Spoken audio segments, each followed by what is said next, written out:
hayso joom jawɗele calima hayso laamɓe gaddi bidaji mum calima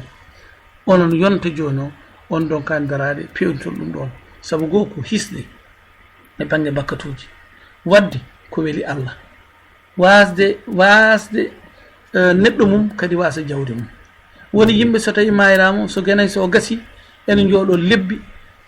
gonta haar te ala ko jogui galle mum ma ɓe jeeyi jawe ma jeeydo bitik ñamlimo so tawi gasi kala joguinor hotude soppa yaha yeeɓe ngala ɓen goni booraɓe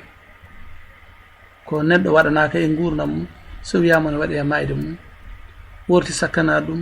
duwanade ɗum e sunade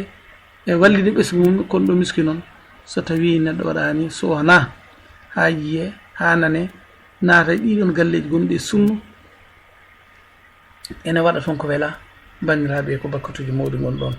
ɗum noon on calminama on juurama musidɗo moon Yaya Alpha Dia arnoɗo tan dow inde kokkori ko hono ko jehɗen ko foof ko timmitinde ɗum kono ko banduɗon ko kay koko feewi koko timmi e ɗum ɗo ko abbitina tan inchallah taala on calminama min mbiya on kadi onon heeɗiɓe goto mum fof yo Allah rokku ɗum moƴƴere e kadi yo Allah rokku en balɗe juutɗe kamɓe ma ɓene kadi yo Allah yurmoɓe yaafoɓe ko ni ɗo mbaynodirten assalamu aleykum wa rahmatullahi taala wa barakatuh يا مريد غدا الأودار والهادي زرنا وزل جاي شيخي ترنو بينا جل اللهم صل على سيدنا محمد